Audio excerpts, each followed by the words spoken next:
Welcome to the Waves of Change podcast, where we aim to inspire the listener to awaken to their purpose and take the action required to live life on their own terms.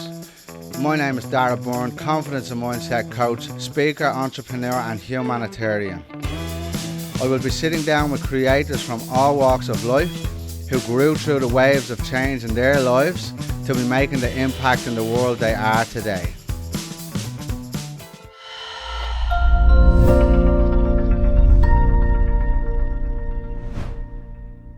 Jenna Hitchcock, one of my favorite humans in all of the lands, all of the worlds, all of the kingdoms. This fucking 3D world and all of the dimensions in between. Jenna, it is an absolute honor.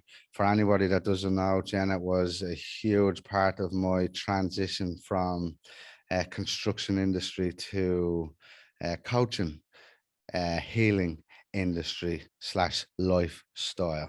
So Jenna, without further ado, one of my main number one mentors, my favorite cackling laughs and all over badass motherfucker. Welcome onto the Waves of Change podcast. How are you doing, honey? I'm good. I'm feeling ready for a conversation with you. Because it's just interesting that we just don't know where it's going to end up, do we? Whenever we have a conversation. I mean, we were voice noting yesterday, and that was quite wild. Just in dangerous. There are no limits. I call Jenna not a wordsmith, but an energy sorceress.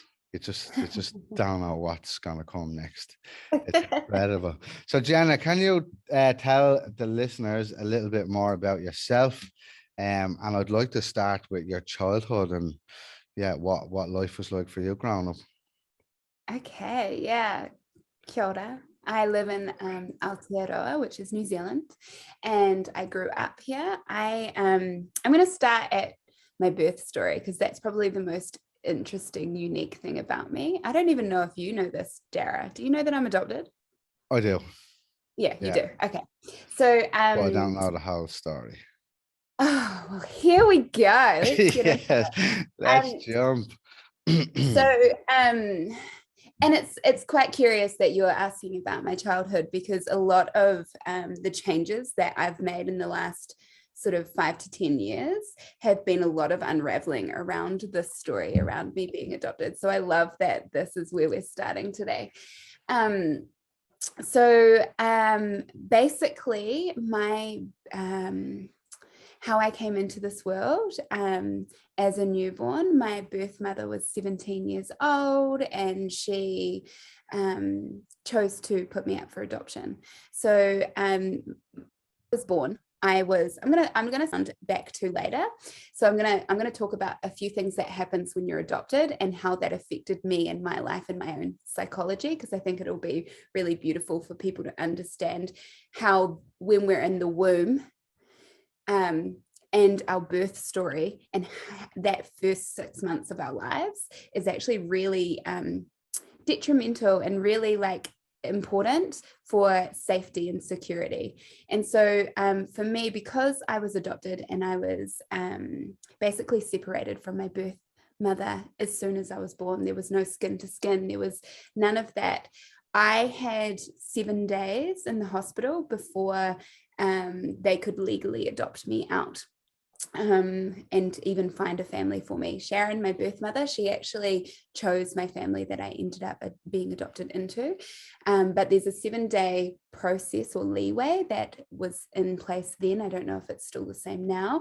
Whereas if the birth mother or birth father or the birth family chooses to change their mind in that 7 days, they can come back. So I had 7 days in the hospital being cared for by the hospital staff. And so what I know now from that experience is that was really a really abrupt way to come into this world. It was a really unsafe feeling for my body. our vagus nerve, which is the main, our vagal toning, and our vagus nerve develops in the first 6 months. And that is our safety, our security. It's what, it's attached to our pelvis area. And when I work with breath work with people, we're working a lot on our vagal toning. So the vagus nerve gets established really early in life. And that's why that skin to skin contact and really grounding and supporting a baby when it's first here is so important to establish that safety and security. So a lot of my work now has been to support that part of my body. And I do that through the biodynamic breathwork training that I've done, through lots of different ways. It's a consistent practice for me because of the way my life started, and because of what happened when I was in the womb, and all sorts of things that were, let's call it trauma, or created tension in my body, because I didn't have the being that I grew in left as soon as I was born. So, you know, there's abandonment stuff, there's all sorts of things that being adopted created on a deeper psychological level that I wasn't even conscious to probably until 5-10 years ago. But I'm going to tell you a cute story because it's one that everyone loves, and I don't think I've told you it. So when I was in the hospital, I was born on the 16th of May. And there was a woman in the hospital whose child, Kate, was born on the 20th of May. And Robin, her mother, heard that there was a baby waiting to be adopted. And so Robin said, well, bring that baby in here. I was called Carly, by the way, when I was in the hospital. So, yeah, Carly was my name in the hospital. And on my original birth certificate, my name was Jane.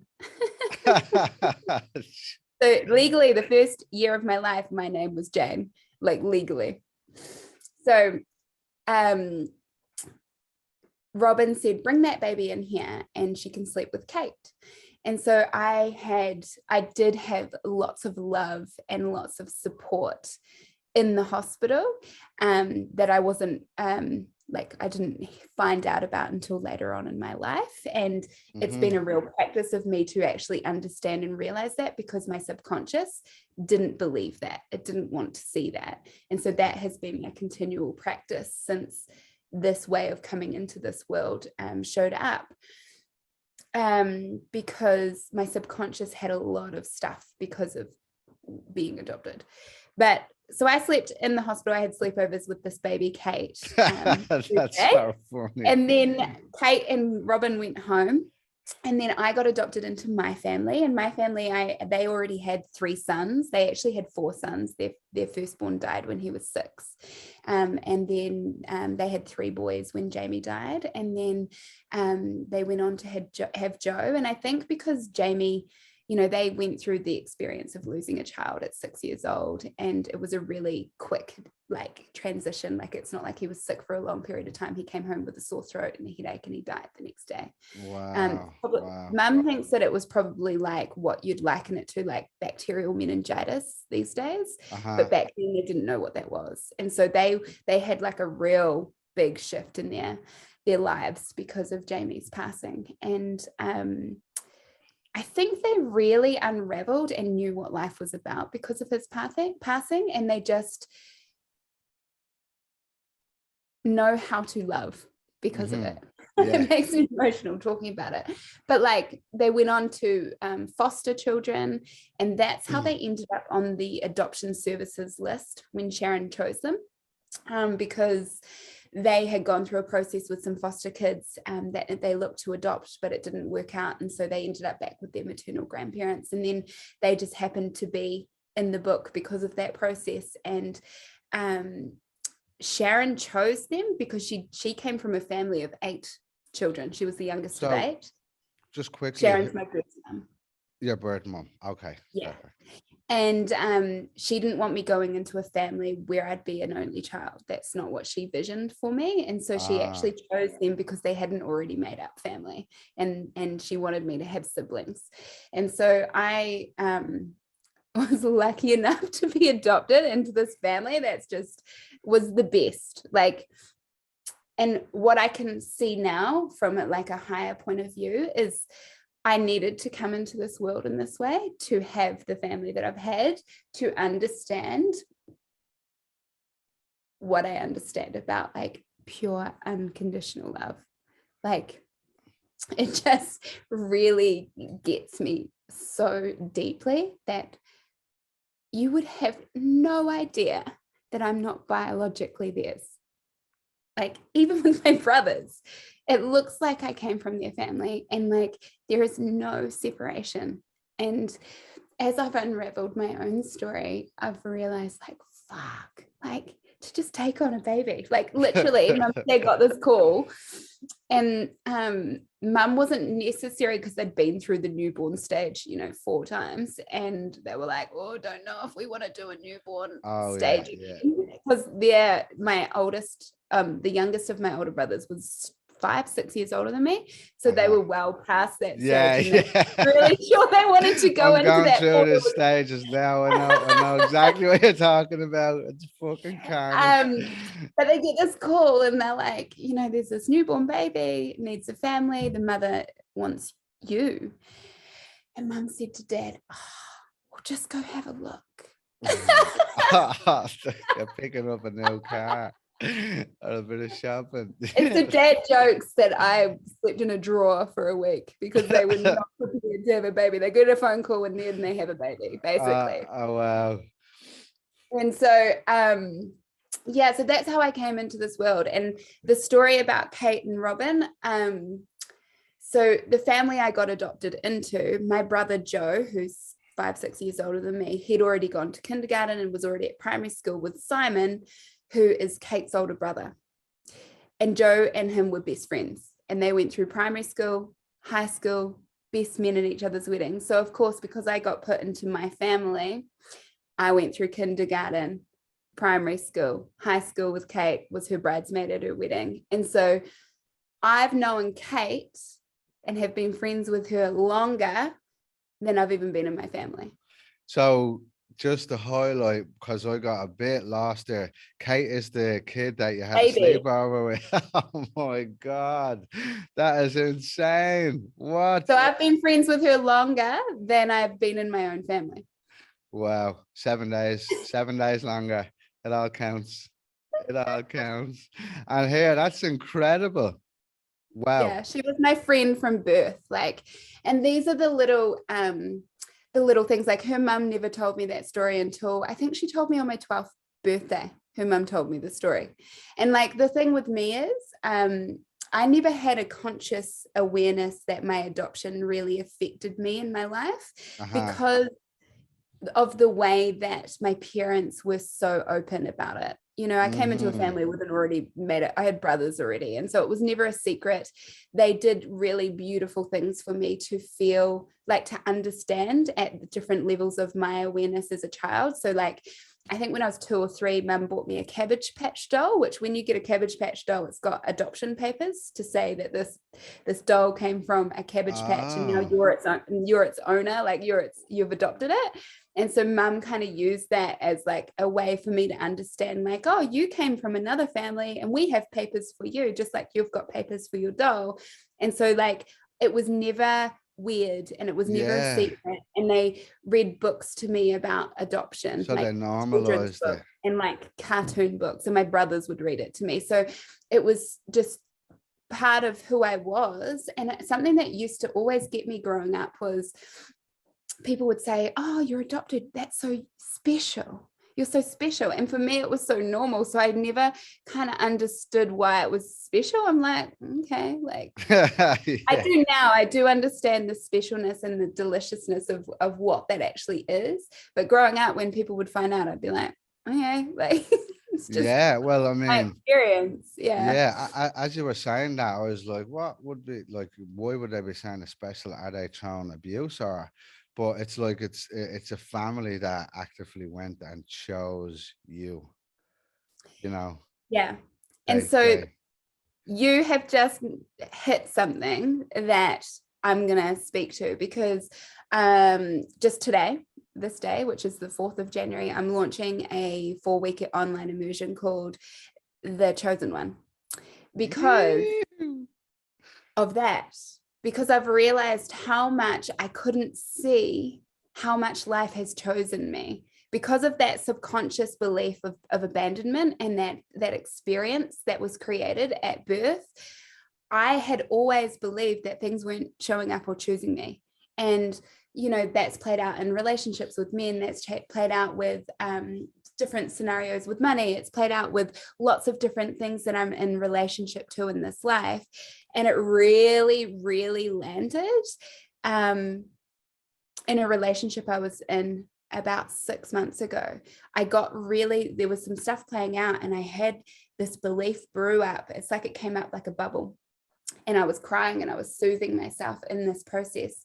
And this bubble came up around like needing to be chosen from the outside, like either whether it's by a man or whether it's by my parents or whether it's, you know, I'm speaking to a larger scenario for people who are listening, but whether it's the job you want, whether it's the following that you're trying to experience, or the money that you're trying to call into your business, like whatever you're looking for that you think is going to make you feel more complete and more whole, waiting for it to choose you. And this belief bubbled up. And I was crying and I was like rubbing my arms, and I was like, it doesn't matter what chooses you as long as you choose you. And as that bubble came up, it popped and like dissipated, that belief left. And then I saw this timeline of all the ways I've been chosen from the get-go. And because I'll tell you a little bit about I'm just going to check in for a second. Okay. I just wanted to check in that it felt good for me to share this part of the story. So my birth father did not want me to be born. He wanted her to have an abortion. And he gave her the ultimatum, if you don't have an abortion, I'm going to leave you. And so because she didn't have an abortion, he chose to leave her. And there was some other big stuff that went on. So a lot of my unraveling and healing has been a lot of stuff that showed up when I was in the womb. A lot of my subconscious belief stuff happened when I was in the womb. And so whenever I'd go through a breakup, I would have this like deep sense of feeling like I shouldn't be on this earth, like I should be dead.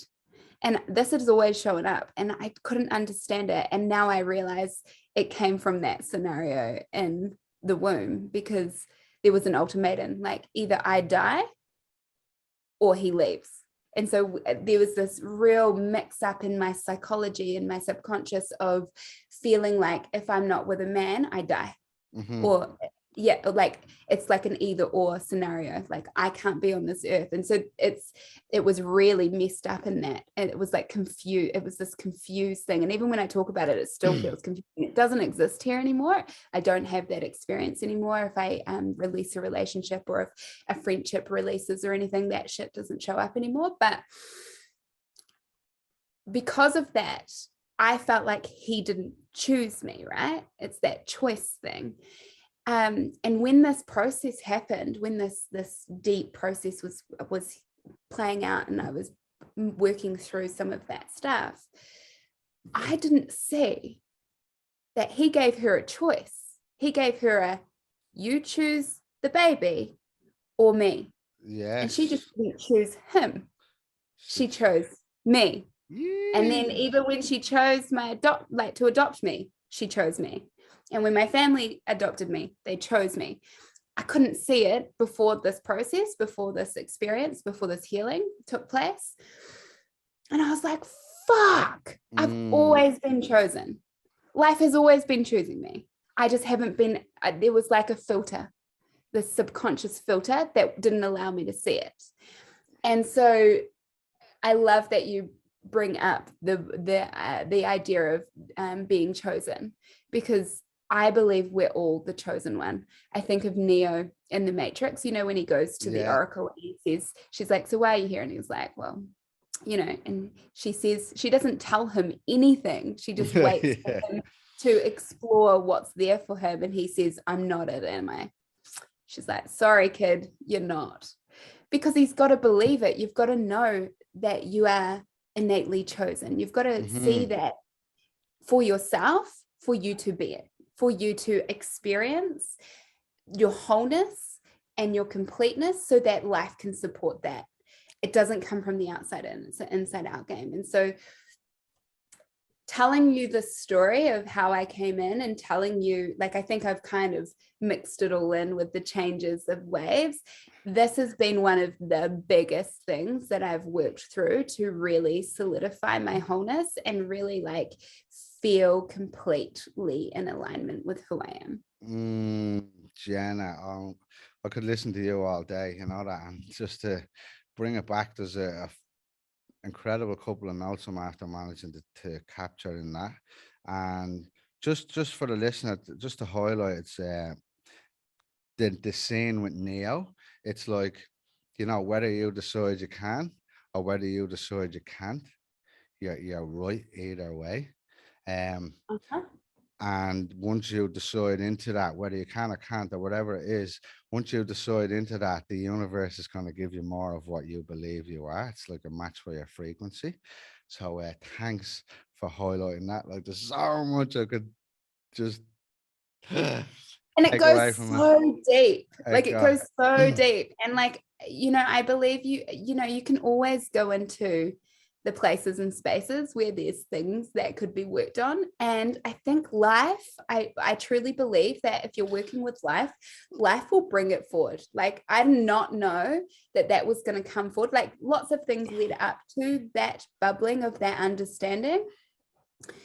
And I was ready to choose it. I was ready to say, okay, this can't happen anymore. What's here? And to really be with my emotions and to really hold myself in it and allow myself to be with that and love up on myself and actually say the words, like, no matter what chooses you outside of you, it doesn't matter what does or doesn't choose you, I choose you. And that decision in that moment allowed all of this to be seen. And then it's like, oh, fuck, it's been waiting for me to choose. And Always I liken that to in some of my videos. I speak about the house of cards collapsing. It's like the domino effect or the ripple effect, or whatever way you want to analogize it. But once you come to these realizations, like the mental constructs that we may have built from past experience or whatever the trauma or the situation is, it all falls away. It's like, fuck, I really have you know, it's all happening for me, which brings me back to a note I've taken. It's beautiful to hear you speak about your whole you know, childbirth slash adoption story. And I want to ask, you know, there's what's it, 3 4 levels of consciousness, but one of them is victim consciousness. And a lot of people, I won't some people decide they're going to be a victim in that situation. Can you highlight to the listener about how life is happening for us, no matter what? so funny. It's so funny you're bringing this up because I was in the car, I think it was yesterday, and I was thinking about how I've never chosen to be like the villain. Like, I'm sure I'm a villain in many people's stories in this life. Like, I'm sure I am, but because I don't believe I am, I just don't see that I have played that part because I very much played in the victim or rescuer. So if we talk about like the drama triangle, the drama triangle actually came into my awareness when I was 21, when I first had counseling. I had a bit of a breakdown when I was around 21. I owned my own business.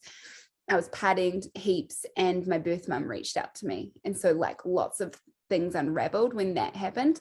I kind of had an intuitive hit to go searching. When I turned 21, I could legally find out her name. So I went and got my birth certificate. And I think at the same time I did that, she reached out to Child, Youth and Family, which is the organization that all adoption happens through in New Zealand. And she'd written me a letter. So I had a caseworker and she gave me this letter, and it kind of unraveled a lot in my life at that time. And I went to counseling to just work through what was there. Because like I said, I wasn't conscious that there was anything that was created from my adoption at that time in my life. And this drama triangle came up in my very first counseling session I ever had. And because there was drama all through my life. And so like, I know you're talking about the 4 levels of consciousness, but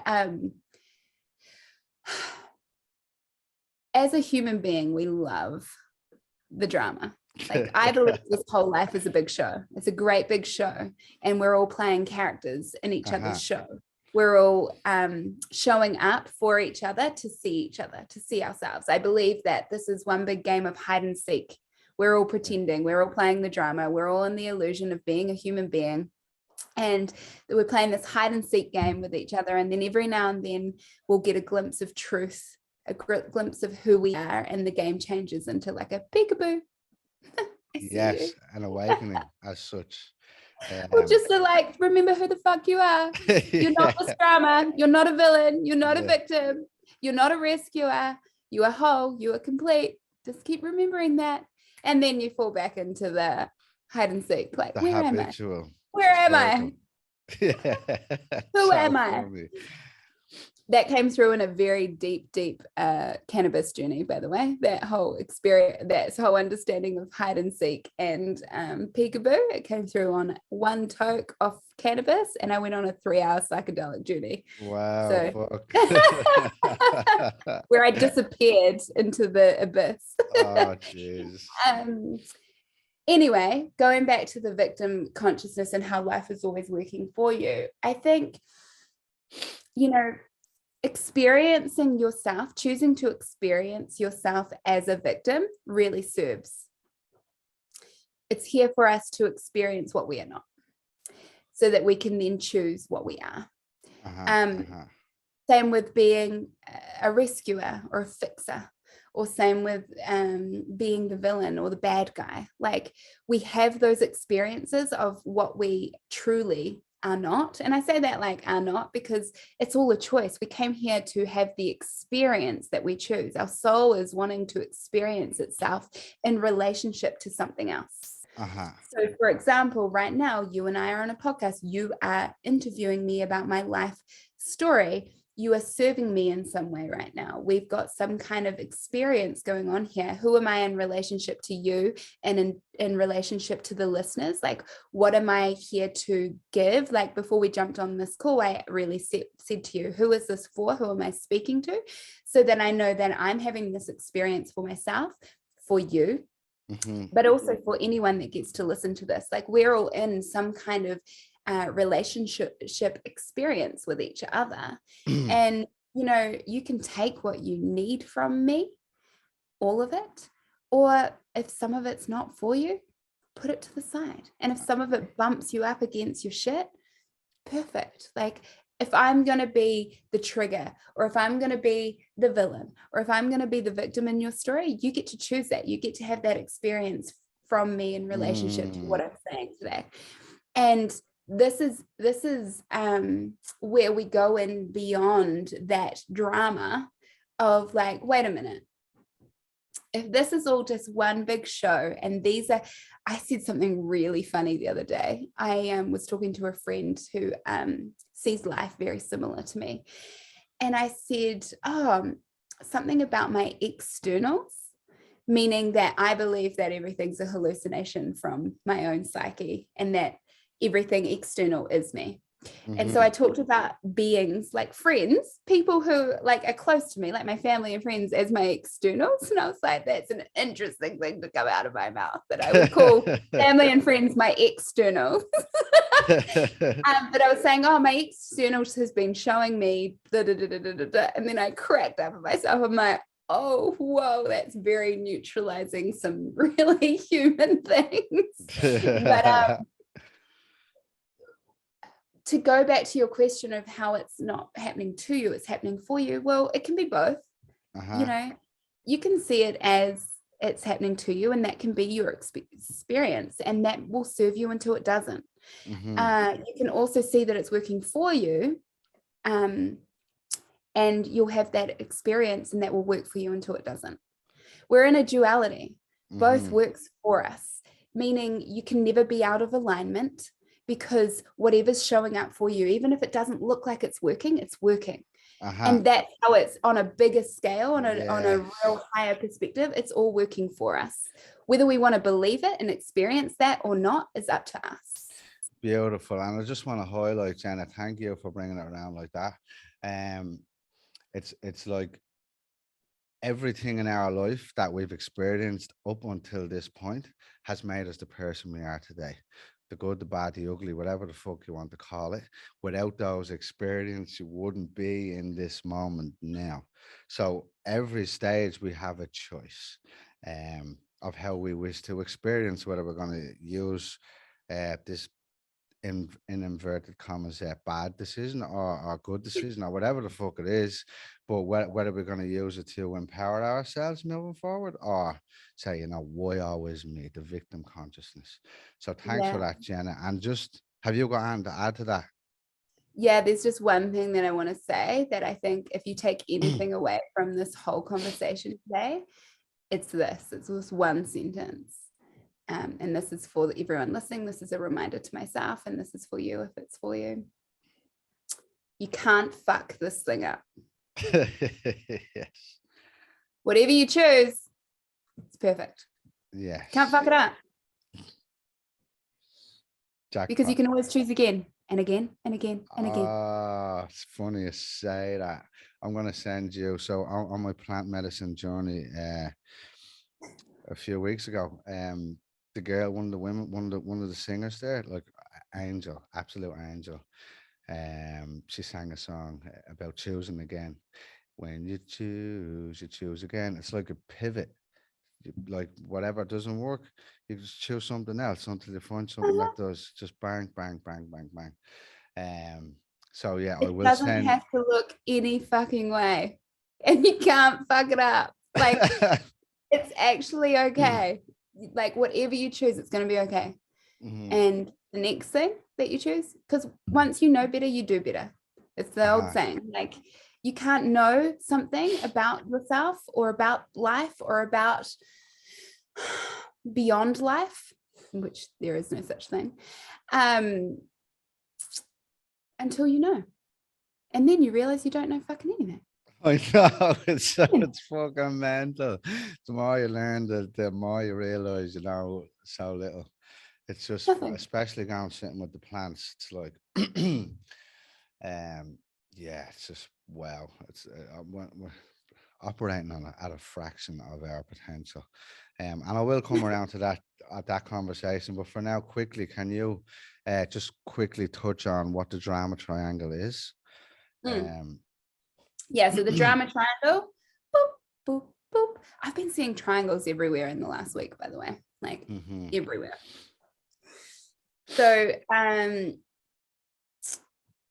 victim, rescuer, villain. It can be anywhere. You can put it wherever you want to on a triangle. You can flip the triangle around. But basically, when you are stuck in a drama triangle, and this can be in relationship to anything, it doesn't have to be just like partnership, friendship, family. It can be in relationship to money. It can be relationship to the world. It can be in relationship to coronavirus. It can be in relationship to cancer. It can be in relationship to any fucking thing, the bed you're sitting on, you know, like this, you're in relationship with everything.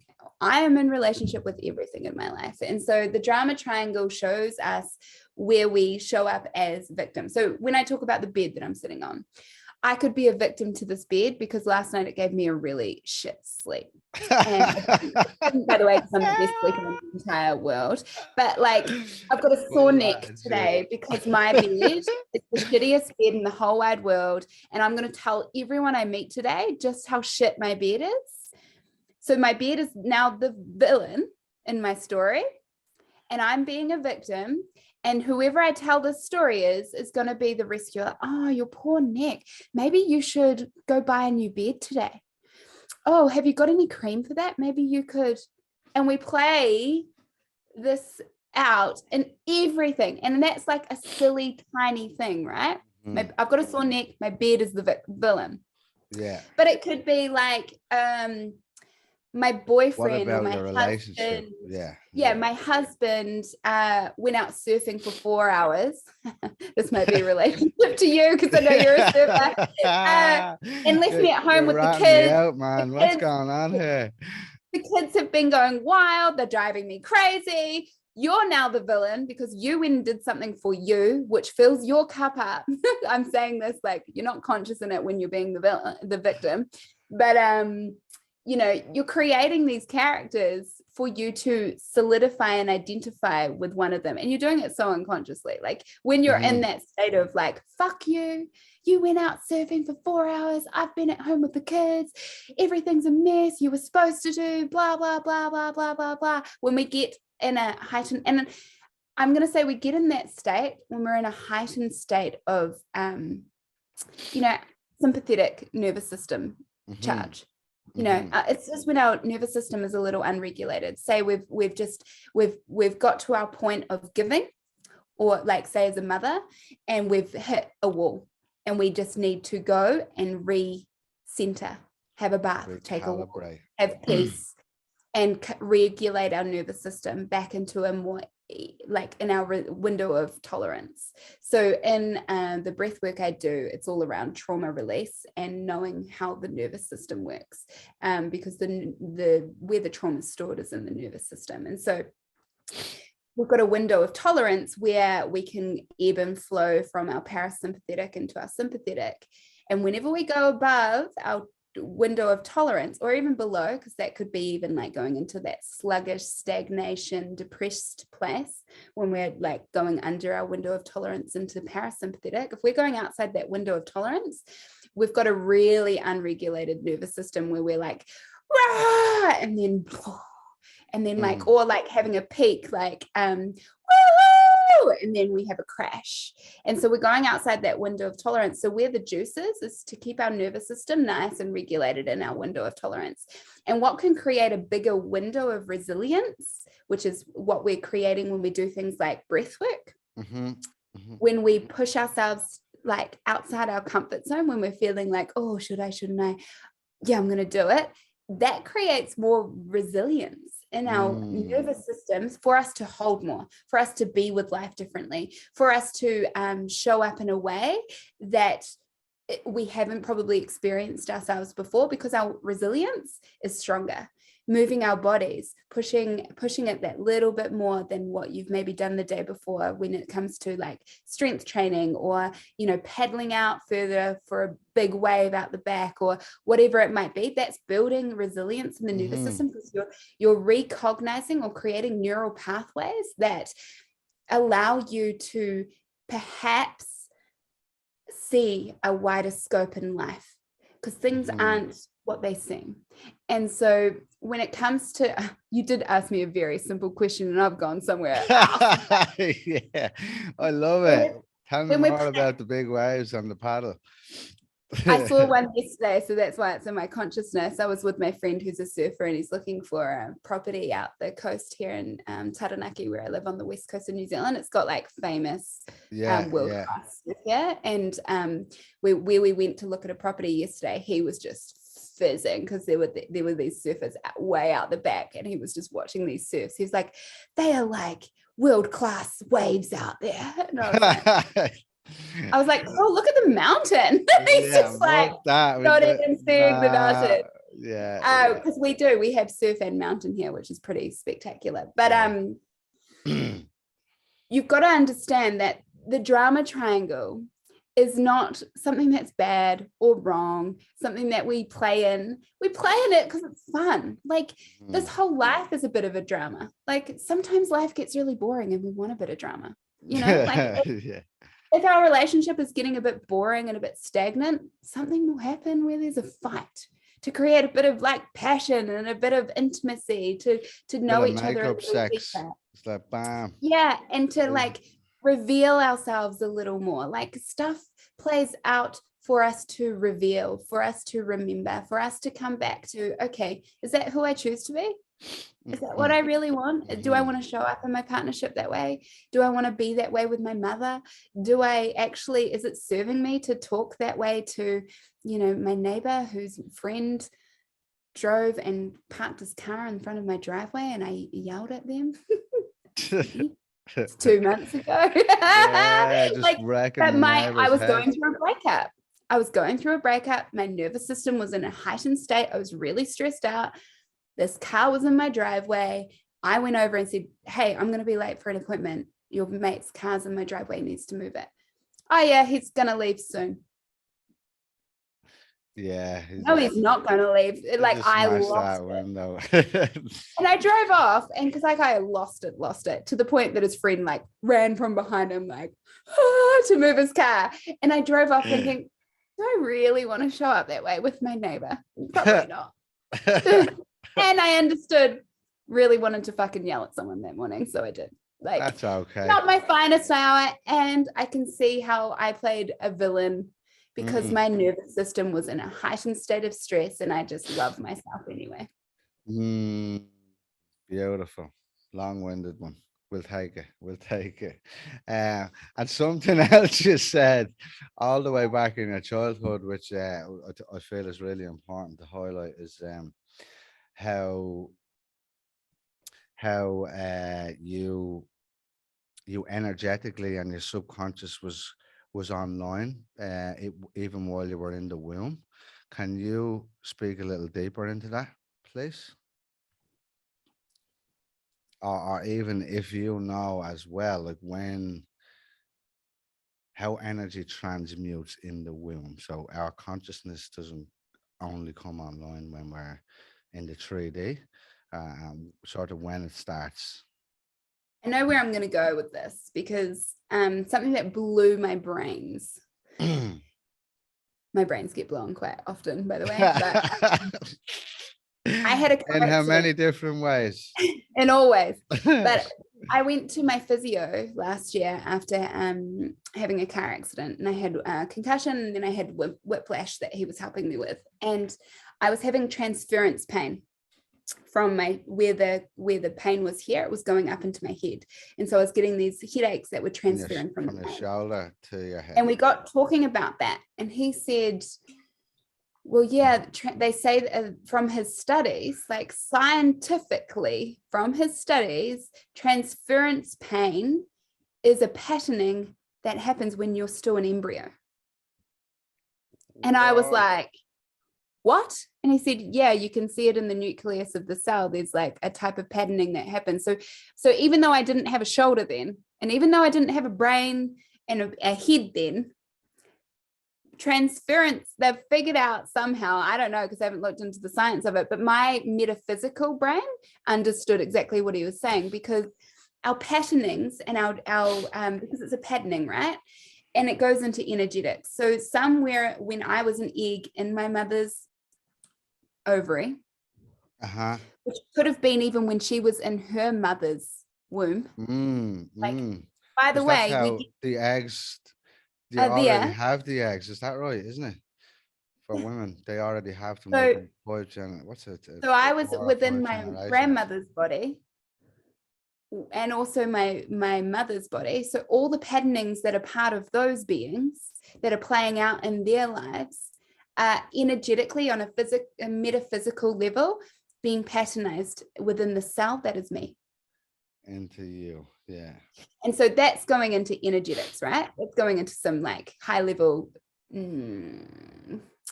geometric patterning kind of metaphysical kind of experience stuff. On a subconscious thing, you know, like from my experience, what I can speak to around knowing what I know now is like I have memories from the womb of feeling disconnected, like feeling like I was in limbo. Like I didn't know if I was in a world or not, like knowing that I came for an experience, but feeling like I didn't have any connection to anything. And what I believe it was from my own exploration and you know, working with plant medicines and understanding myself a little deeper through some, you know, pretty out there ways.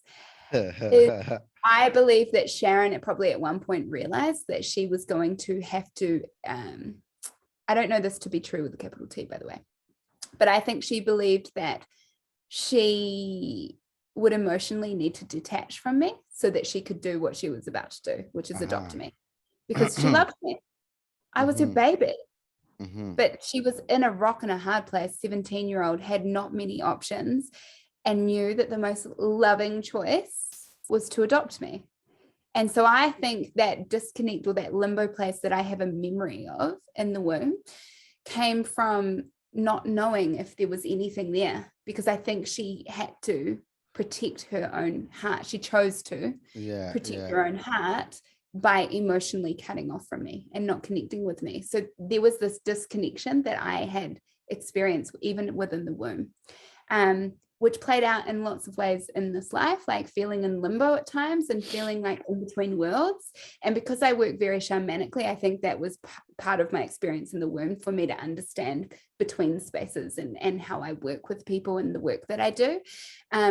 So like it was confusing to my mind, but as I've unraveled it, I can now really understand it for its purpose and how it works for me, like we were saying earlier. So the subconscious, you know, they you know, that picture that they have, which is like an iceberg, and it's like there's 5% above the surface. Yeah.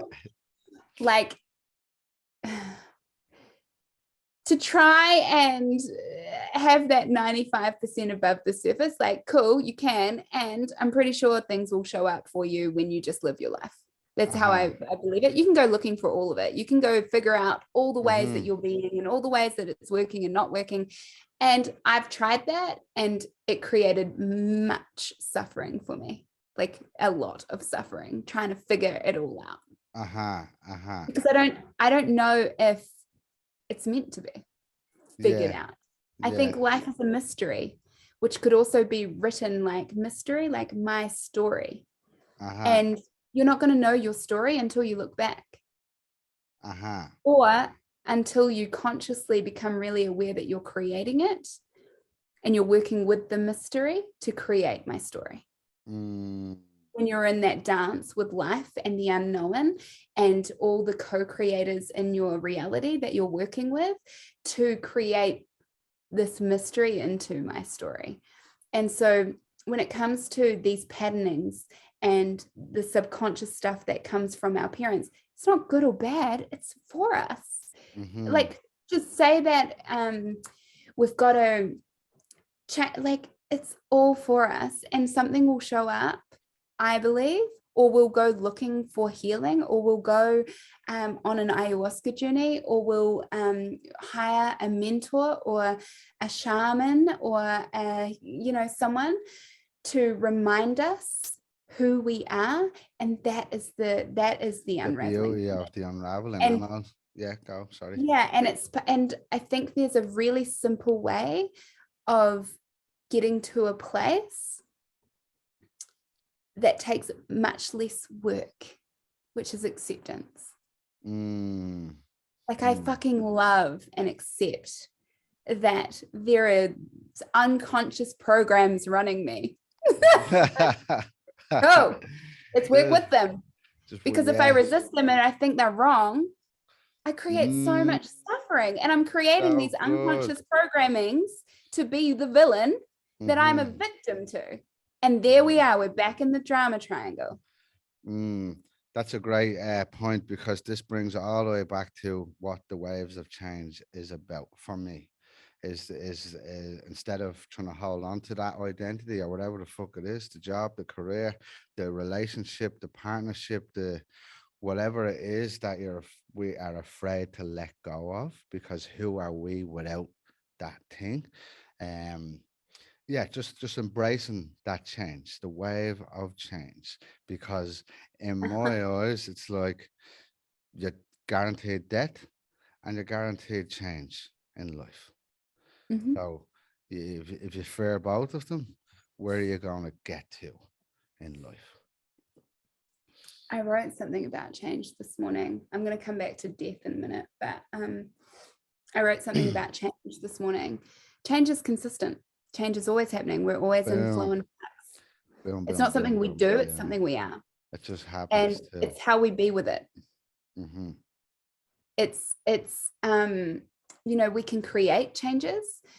So we can do change. However, when we realize that everything is changing consistently, always, we can allow life to basically penetrate us, to love us, to hold us through all of the chaos.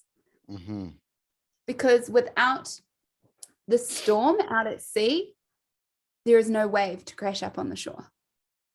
there is nothing, you know, like if there was no movement in that sea, if the storm didn't create any movement on that sea, there wouldn't be tides. You know, like, yes, it's connected to the moon, but those storms that create the wave that crash up on the shore, and the shore is the let's call it like a masculine holding, like something to crash up on, like these emotions that come through, the chaos that shows up in life. Like there's a part of us that wants the chaos to hold it, to be with it, to dance with it. Like there is a structure and pacing to life which allows the flow. And when we're integrated in allowing both, we don't have to be one or the other. We can be in the end, and we can really allow the nature of who we are to be expressed. So good. And before you carry on to death, which is great, because I literally just written plant medicine about 1 minute before you opened your mouth about it, and before you mentioned the geometry, and then plant medicine itself. But intuition slash I don't know, guidance. But your relationship with your mother, your actual birth mother, Sharon, is that right? Can you let us know how that is? Do you have a relationship with her, or what? Not, I mean, metaphysically, yes. Physically, no. I've just found out recently, actually, that she really wanted to be part of my life when I was about 8 or 9. Child, Youth and Family contacted my parents and asked if they would be open to the closed adoption becoming open, because legally, if you adopt a child and it's a closed adoption, you cannot have contact with them until they're 21 years old. And so she actually attempted to be part of my world earlier on, and Mum and Dad chose no. And Mum just told me this like maybe 4 or 5 months ago, and she was like, it was such a hard decision, we didn't know if that was for you or not, like to choose that, but we just decided like at that time in your life it was the best decision. And I was like, thank you, because that would have been so confusing for me. Like I'm so grateful for that. And when Sharon reached out to me when I was 21, I found out some real funny things. Like, so when I got adopted into my family, my parents were either going to call me Jenna or Janessa. And when I get this letter, so do you know many Janessas? No, not like, have you ever met one?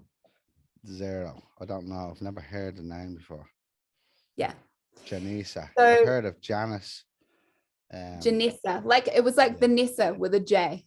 Nah, never. Not once.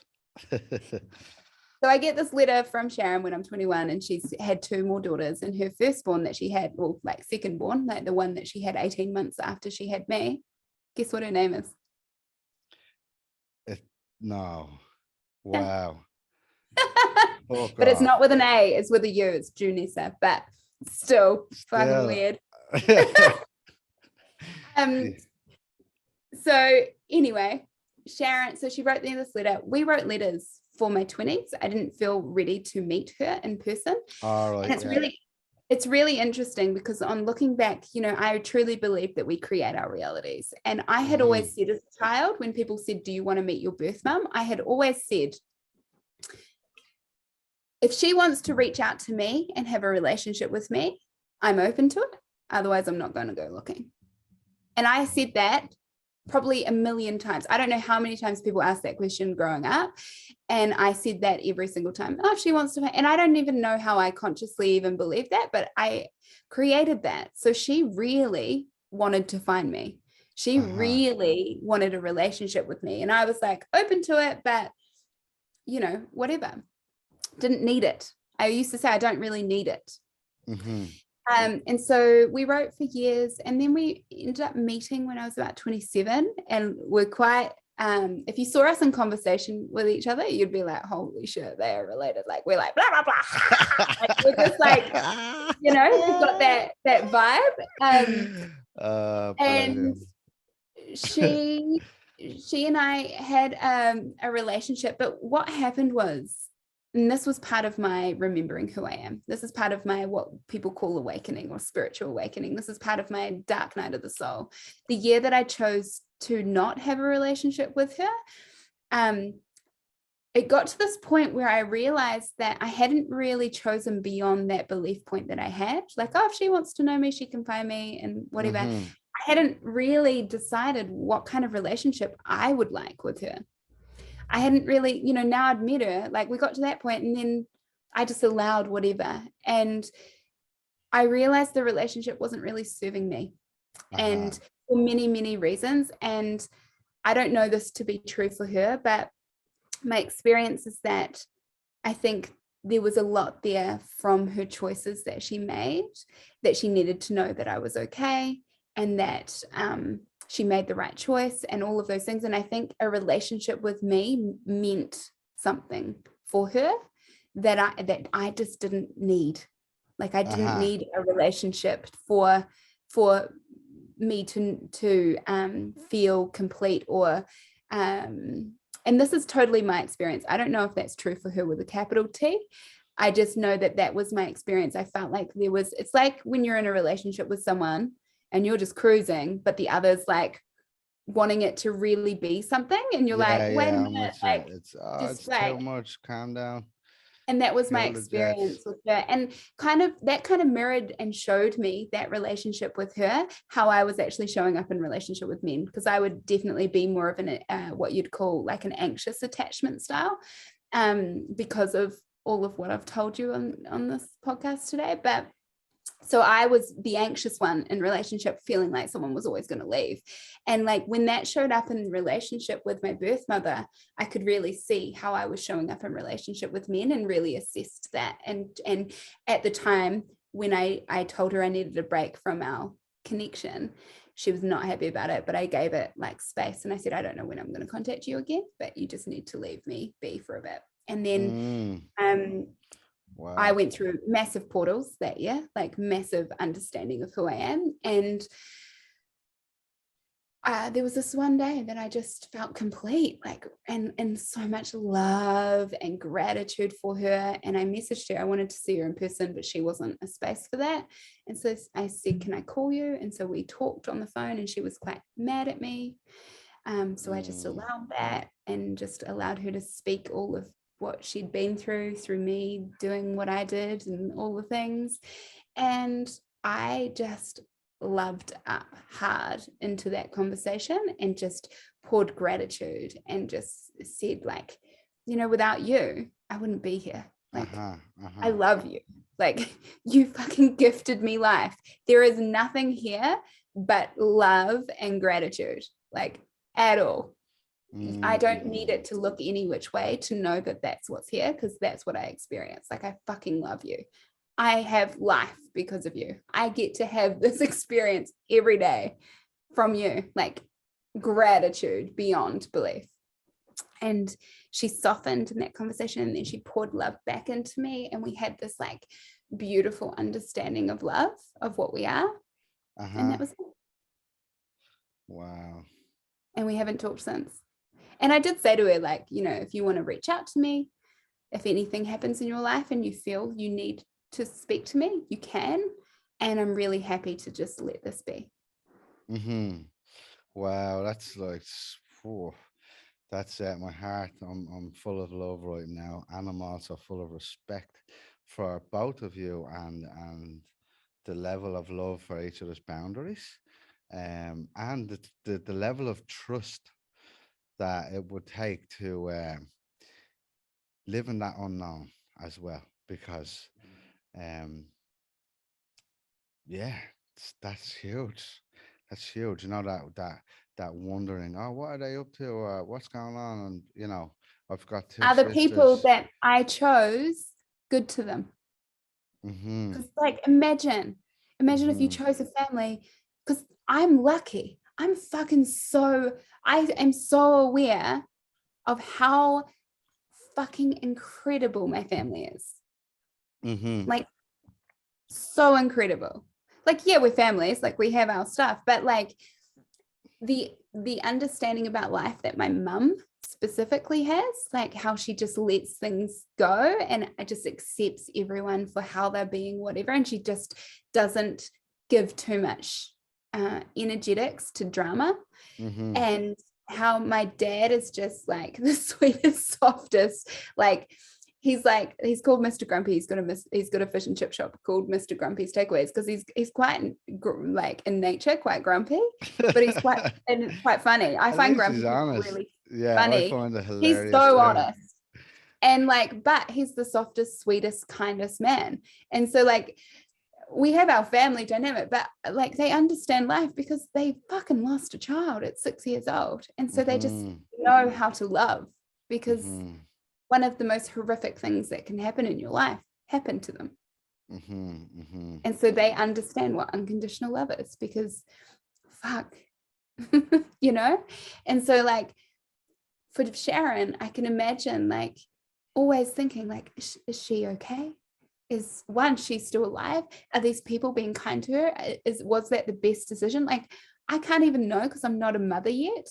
But I think when I do become a mother, there'll be another understanding, even more so, around what she experienced.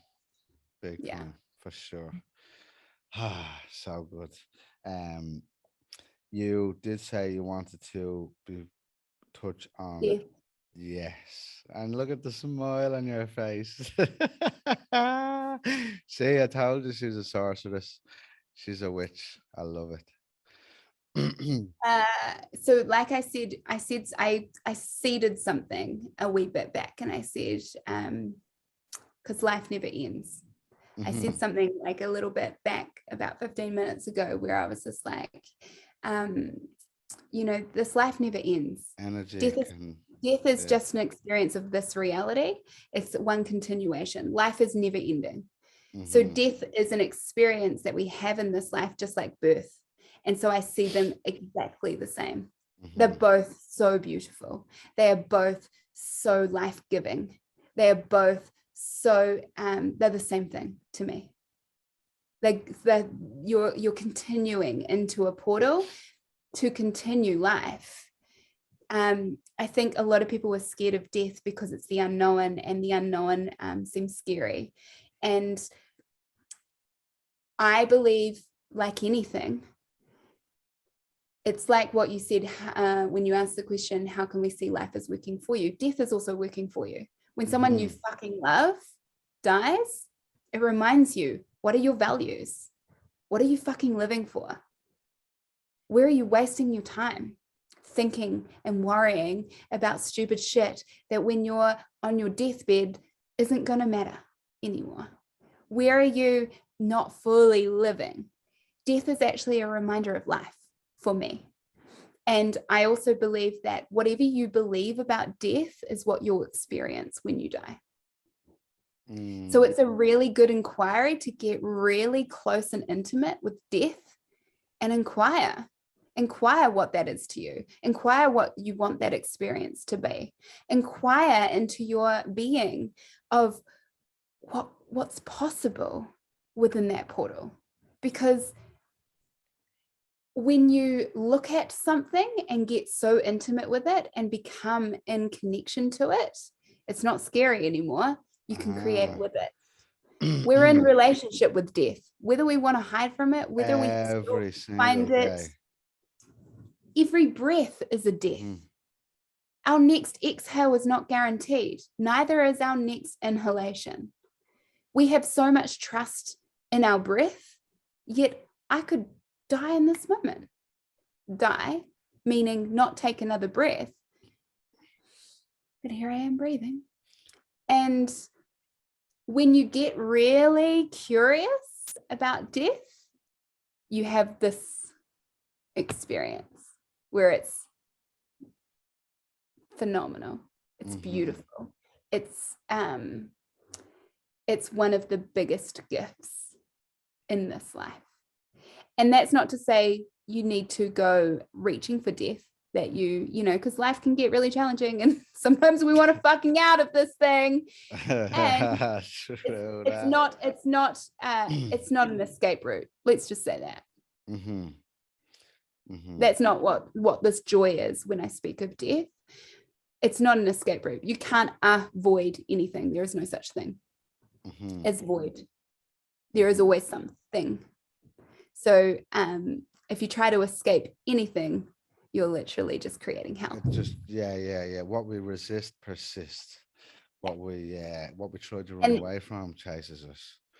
This death conversation is a beautiful one right now, because a lot of our deepest fundamental fears of getting sick and dying, or our loved ones getting sick and dying, has been brought up through this experience of this pandemic over the last 2 years. And so the inquiry I would like to invite anyone who hears this into is to not look at what's going on, at what maybe is happening and maybe might not be. It's to look at those fundamental fears within you and really get curious as to what this experience out here is showing you, rather than being like, what's happening? I've got to figure this game out. It's like, reactive. Oh, what's happening? What's actually here? Why is this creating this? And get more curious into that place. Two books that if you never read any other books in your life, 2 books that will help with this very conversation is Fear by Thich Nhat Hanh, smallest book in the world, and it helps you to understand our fundamental fears, like death and dying, or our loved ones, you know, getting sick or dying and being dependent on us, or us being dependent on another. Those are our fundamental fears. It's like in the first chapter of that book, it can help you to understand what's going on an experiential level collectively at the moment. And Neil Donald Walsh's Home with God, A Life That Never Ends. They're both 2 books around death and our fear of death. It helps us to look at it and to get curious and to unravel maybe what it is not. Brilliant. And there's another one I will add to that. It's called Many Lives, Many Masters. I have not read it. Oh my God, it's incredible. It's incredible. But and yeah, it's true. Death follows us around every day. And as you were speaking about that, I was feeling the warmth and the love, because you get to be grateful every day that you're like living in this 3D world. But energy can never be born and never die. It's just a transition. Well, many people say, you know, oh, he's an old soul or she's an old soul when they meet new babies and things like that. And then they would go ahead and deny that life carries on after we die. So it's such an interesting conversation. And, you know, the gratitude for that being that died, like Jamie, my brother, who I never met, if he hadn't have died, there's no fucking way I'd be in my family. And the connection I have to that man, like I know him as a man. My mum finds that so weird, because I have this like beyond this world connection to him. Like it's in this world because I'm in this world. But when I've talked to her about how I meet him as the age he would be now, when I have conversation with him, she gets weirded out by that, because in her mind, he's still the 6-year-old that died. And so like I know that he created space for my brother Joe to be born and for me to come into this family. He co-created with all of us. His death was part of my birth. His death was part of my experience on this life. So like fucking gratitude for the space he created within all of us to have the experience we're having. You know, one of my best friends had she gave birth to her son Noah last year, stillborn. He died at 38 weeks and she gave birth to him 2 days later. And, you know, watching her experience through being with that, she gave birth to death. And the woman she is before Noah and the woman she I experienced through that process and the woman she is now, like full power, and her connection to understanding life and death is beyond like anyone that I've ever met. Mm-hmm. And she did a lot of, like, fuck, she had the human experience of it. And like, she honors Noah in so many ways in her life. Mm-hmm. And we've just created a 12-month mastermind together, which starts on the 2nd of February, called Alive. And it's for women who are in business for themselves, but also want to create a family or already have a family, to be nourished and held, to remember to live. Because oftentimes when we're in our lives, we get so caught up in our businesses and our goals and the money that we're creating and what's not happening.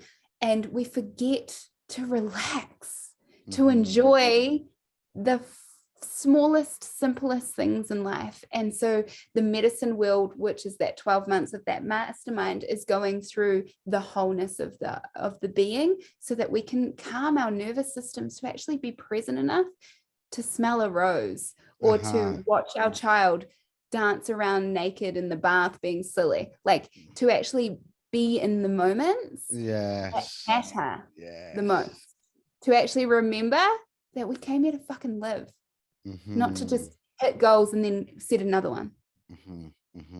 Beautiful. And just, that's incredible. Just want to acknowledge 2 friends of mine, Dave and Nicole, who went through that experience maybe 6 months ago. And yeah, I got to witness that, them and their power. Full acknowledgement for all that they went through, and also the transition period. They are now pregnant again and expecting again, so exciting times ahead. But yeah, young Freddie is with us all and always will be. So yeah, it was a beautiful. So I want to acknowledge them, and we will move on to geometry, some of the finer things in our minds. Jenna here is a sorceress, plays in many different dimensions, but she is a queen of plant medicine. And can you tell us more about that? What would you like to know? Your journey. First of all, your journey, how you found yourself being a support, a space holder in that world, and your insights, and yeah, your insights into the intelligence. What intelligence came through you, from the plants?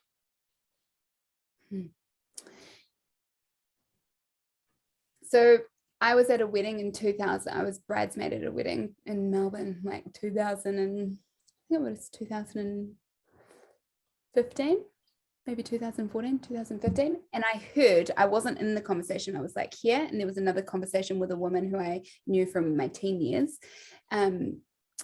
talking about how she'd just been to Peru and did ayahuasca. And I wasn't even in the conversation. I was in another conversation over here, and I heard the word ayahuasca.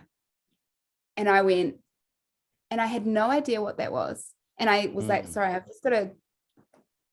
And I went over and I listened, and I was like, oh, I need to know what this is.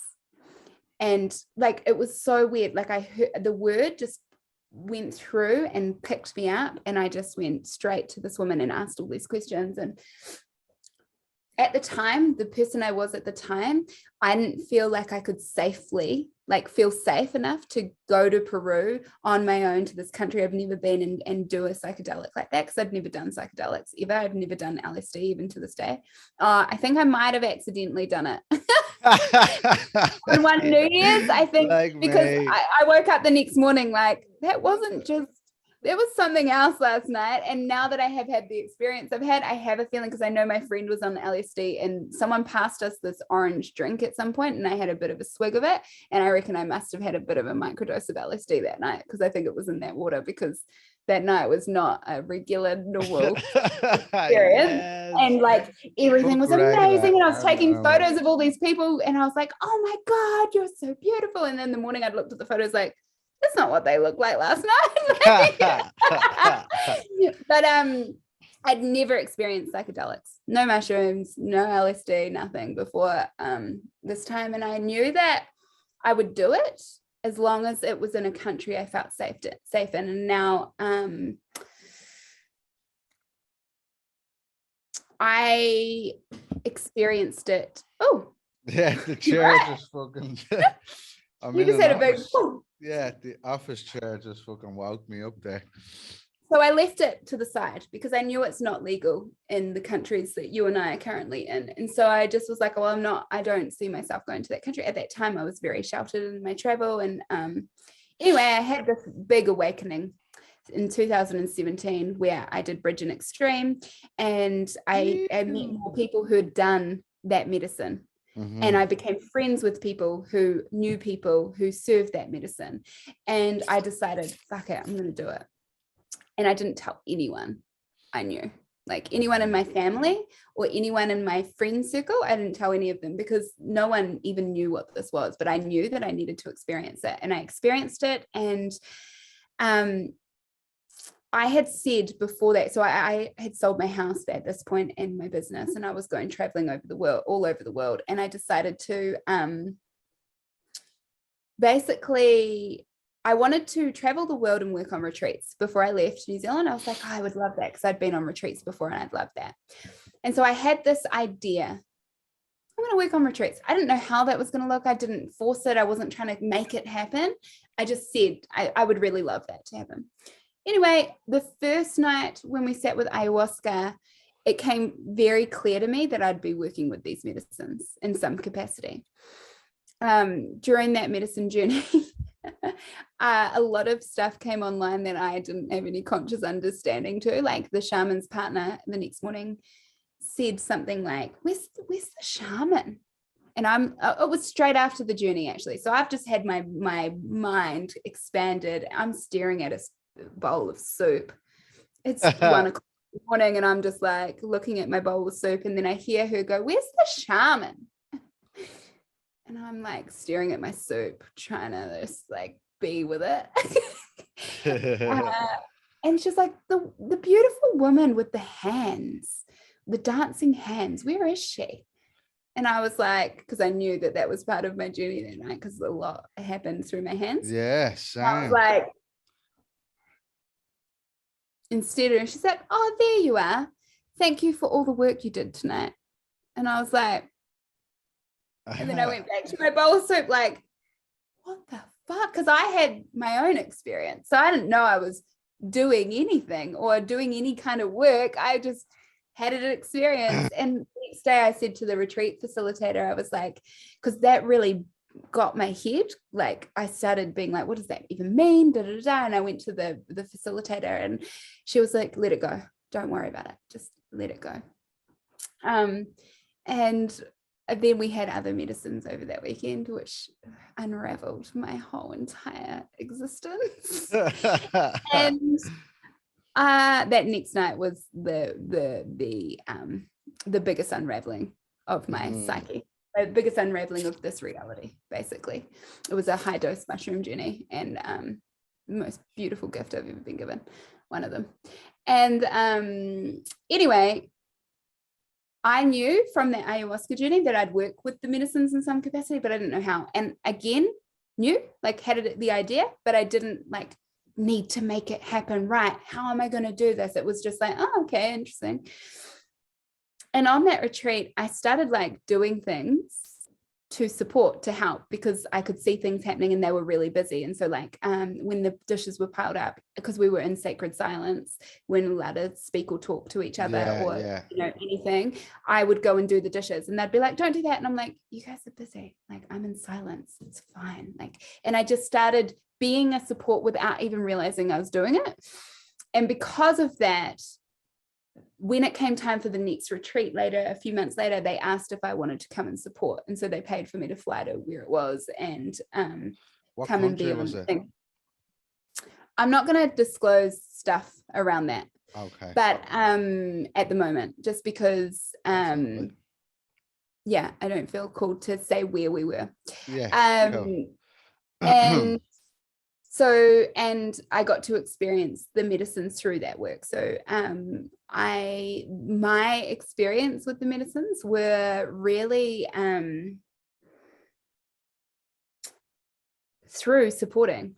So I got to learn how to hold space while being with the medicines. So having my own experience, and that very first one, ayahuasca really taught me how to hold space, because the idea of what that was, like, I don't even know if you can hold space, like it's space. But like to create space and to create a container where people feel held and to be present with what shows up.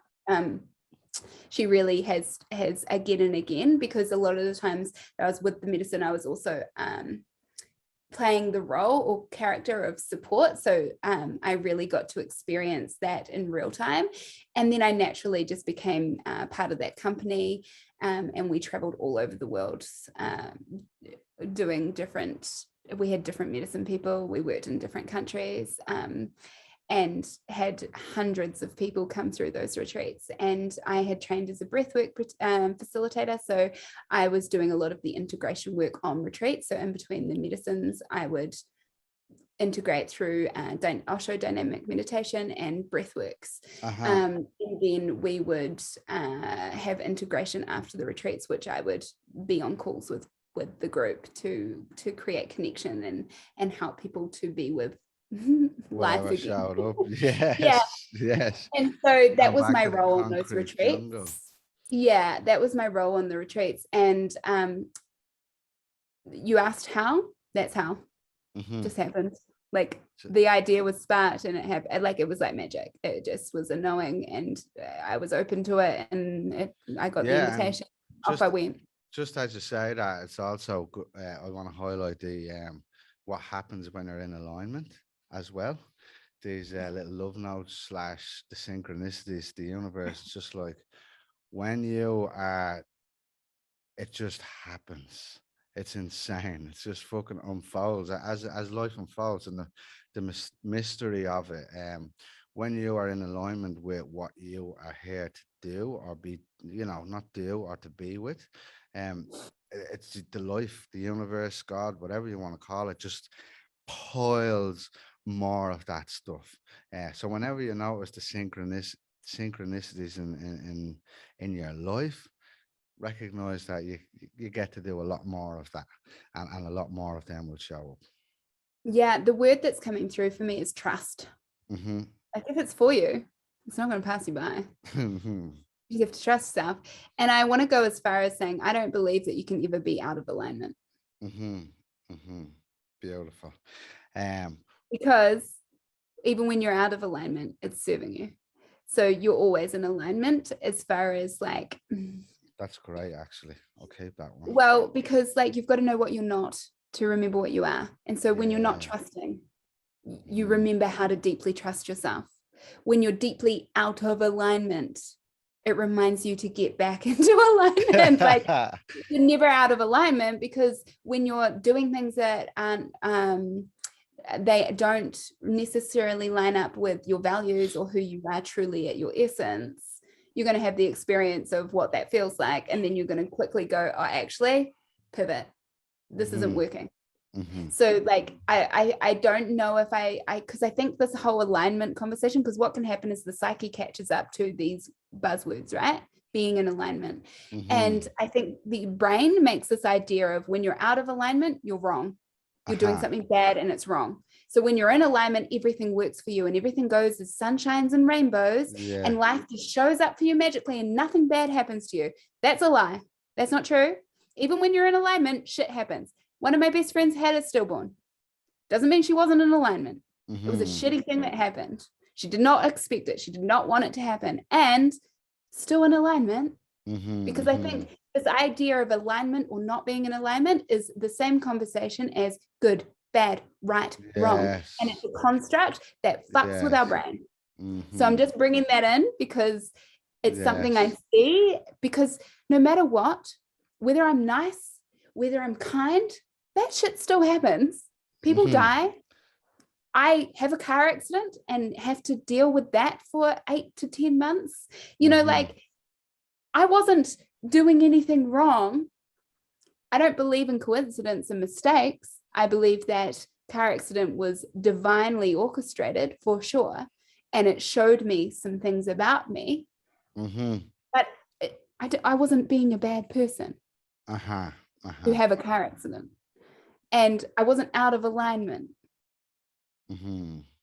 It may have reassigned me or realigned me somewhere else from a place where I was going. But I think we've got to be so careful with our language, because that alignment, not an alignment thing, is the same thing as right and wrong in my eyes.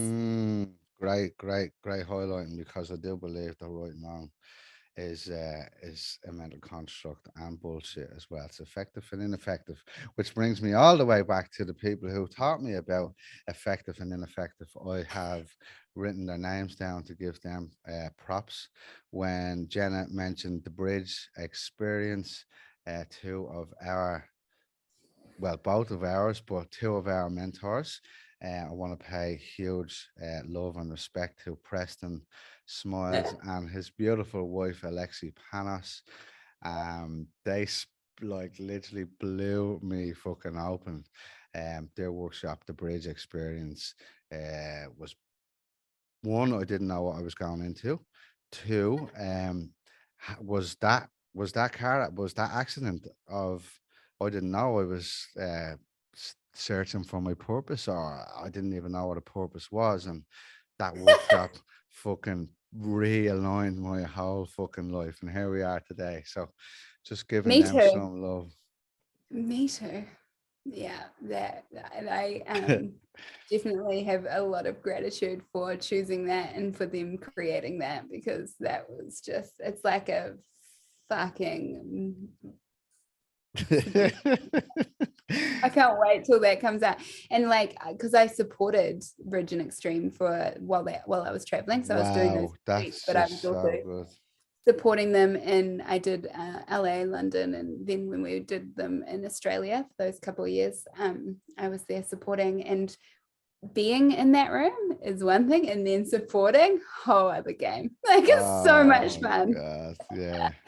Being who you need to be in those spaces is just, and in the exercises that show up, and the mystery of what I won't share here, because it's Yes. if you call to it, it's part of the unknown. And like, I remember when I went through that portal for myself, just being like, and then because one of the exercises on the last day of extreme leadership, I got a very deep knowing. My intuition came on so strong over those 3 days. And I got this deep knowing of, you need to support these people. Ask Alexi how you can support them. And I was quite shy at the time. Like, this was like a way bigger game than I'd ever played. Like, I had my own business and I was doing my own thing, but the invitation that extreme leadership invited me into was a whole different thing. And once upon a time, I wouldn't have even stepped up and said anything to Alexi, let alone I went up to her and I just said, how can I support you guys? Wow. Come be a support on Bridge and Extreme. And I was like, it's like the biggest, I just went through the portal, and then she's like, yeah, come support. And I was like, okay. And at that time, I didn't know I was going to sell my house and my business. And she said, where do you live? And I said, New Zealand. She said, oh, well, we don't do them in New Zealand. We've done one there before, but it's usually Australia and LA and London. And I was like, well, I have a feeling I'll be going traveling. That came out of my mouth before my brain knew it. Wow, I love it. And I was like, really? Because at the time I had my own house, I had a dog, I had my own business, I was very settled in my way of being. And as soon as I got home, I pretty much was like, I'm changing everything. And then I ended up supporting Bridge and Extreme all over. And yeah, that's incredible. Just to highlight how quickly life moves when you just one decision in a different direction, and you can go off into a completely different world and lifestyle in the blink of an eye. And then all of a sudden it's like, what did I just do for the last 3 years? Like, what? When you're looking back, I didn't even know the word entheogen or you know, I didn't even know there were different psychedelics. I didn't know, like when I left New Zealand, I knew I was going on that retreat, but I didn't know what those things were. I didn't know. And like the encyclopedia of knowledge of what those plants are and what they do, like I learned through experience. I learned from the plants, one, and it's funny that we've brought Bridge and Extreme into them, because those characters, those big characters, which in my reality, which is Alexi and Preston, I'm calling them characters because that my psychological understanding, or the frequency that they are, came through in that very first ayahuasca journey for me in huge ways to teach me. Like it's like the medicines have this infinite intelligence where they can pick up on your psychological memory and can utilize characters or utilize an experience to bring in a new understanding. And that's why I love the medicine world so much, because it is so intelligent and it works with you. So like what it shows you is working with your own intricate makeup to play with you, to work with you. And that's what I love about that work. And I love that we brought Bridge in, because I'm like, oh, they're so interwoven, because those two are such a big part of my world simultaneously. And you know, you don't have to take psychedelics to understand. You can literally just go be present outside with the earth and breathe. And with nature, yeah. You can go for a surf and understand. So, like have the drop-in of, say, what a 14-hour cactus journey would give you. Like you can have those experiences. You don't have to choose to work with plants or psychedelics to understand. However, they are a really beautiful tool to unravel some ideas that can get in the way of us dropping in a little deeper and or seeing a little wider.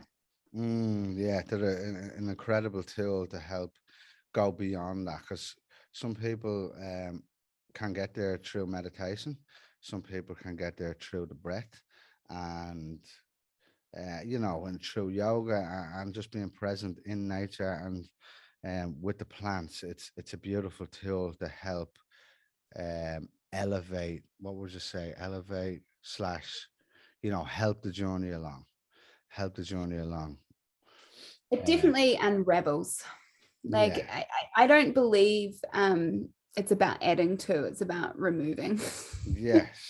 Like it removes some of the things getting in the way to The really blockages, yeah, and the so that you pillars. can actually remember. Like you can because like it's so constructive to even talk in this way, but from my experience, like it's always here, right? There's nowhere out there to understand what's here. And so like sometimes when we do these things like meditation and yoga and things, we think that outside of us is going to get us somewhere. It's already here. We already are it. Yes. And it's a reminder to there, not, like it's the same sort of thing. And we can play in all these things. And we need to play and experience and seek and be the seeker until we realize that the thing we're seeking for is already here. And these medicines, like I said, it's so intelligent that they show you exactly what you need, whatever it is that you're choosing, or whatever your intention is, or whatever you think you need can be shown in such a way that you didn't think you needed it in that way. Like, and they're wise, and they work with the wisdom of the body and the wisdom of the psyche and the wisdom of the experience that you've had in this lifetime and past. And it opens up a doorway, or like it shows you that there is no doorway. Incredible. And I just also how amazing. I just had a little miniature daydream there about working and traveling as a facilitator in the spaces with Alexi and Preston. I was supposed to work with Preston at the next round of Release the Beast.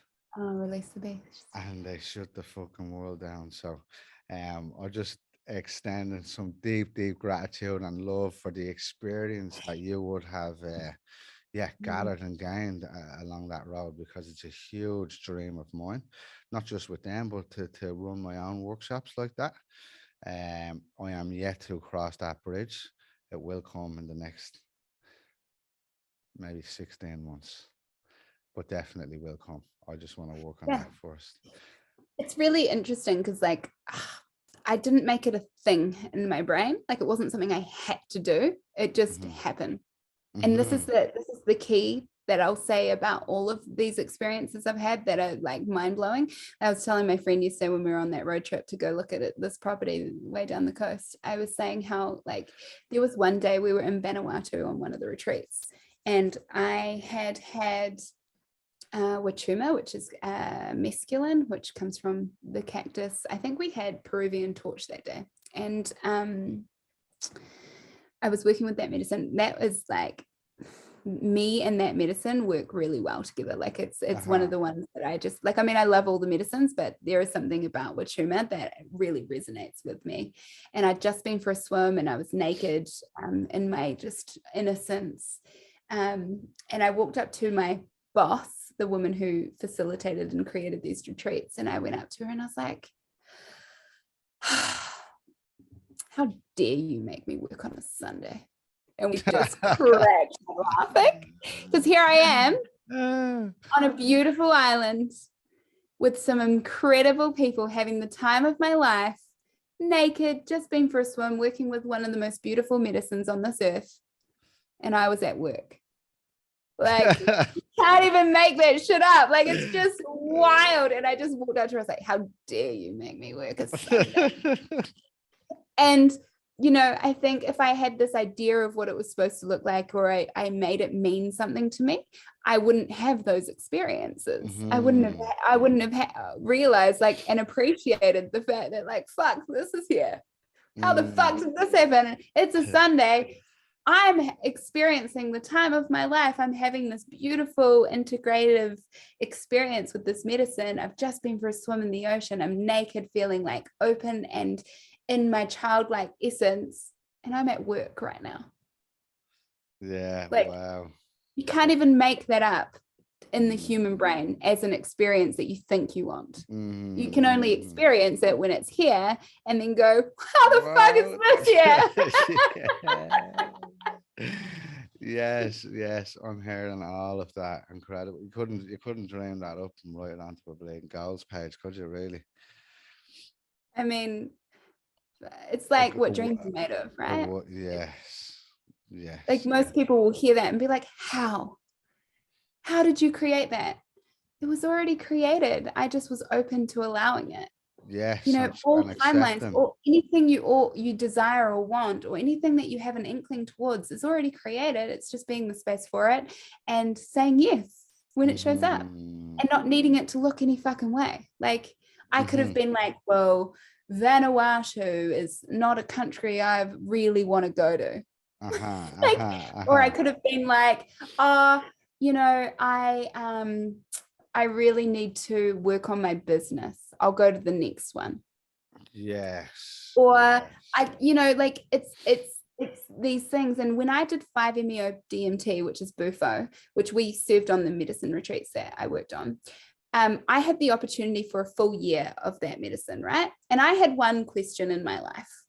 I really wanted to, death has always been a curiosity of mine.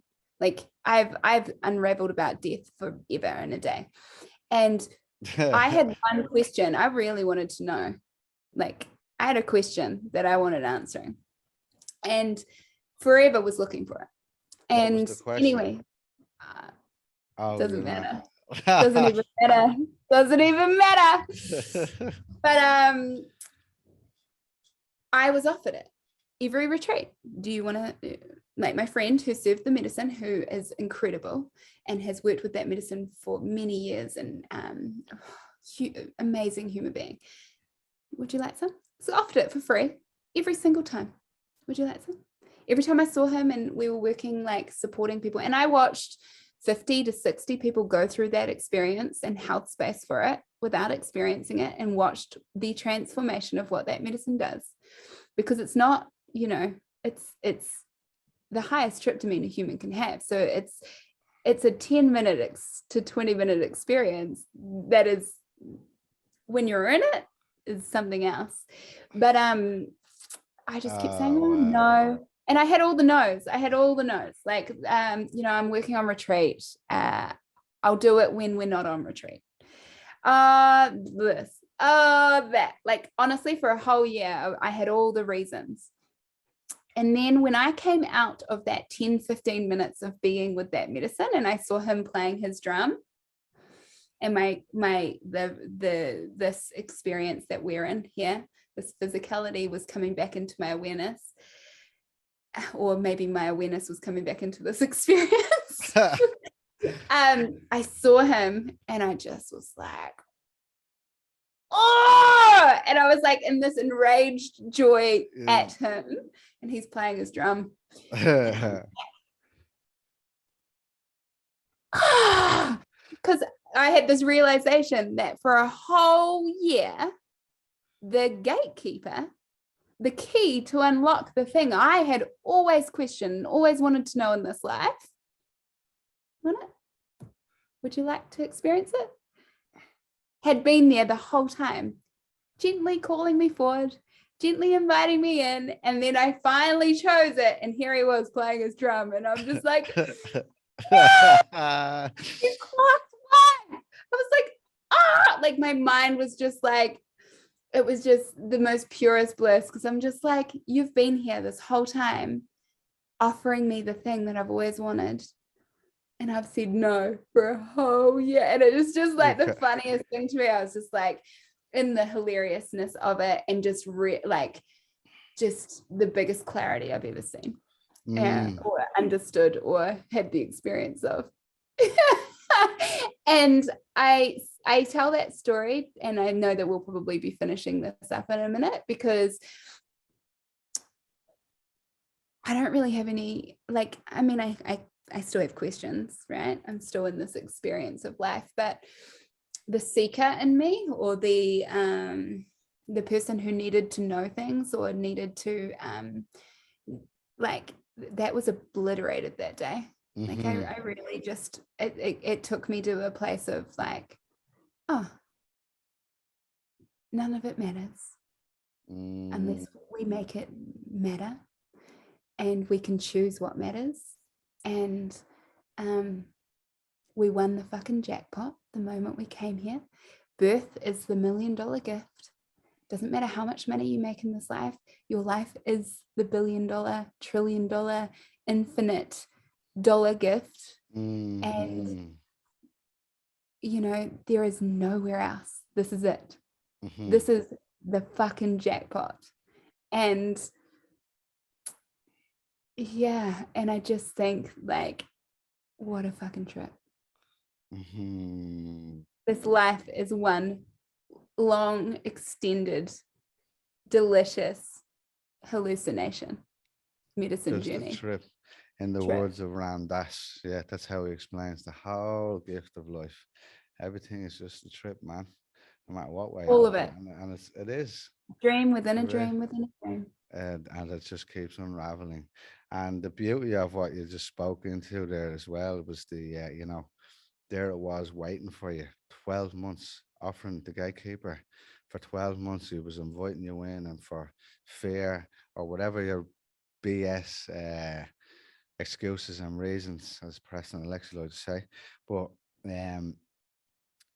for me, what I see in that is the waves of change were right there, and you chose fear as opposed to riding the wave. To highlight that more, it's yeah.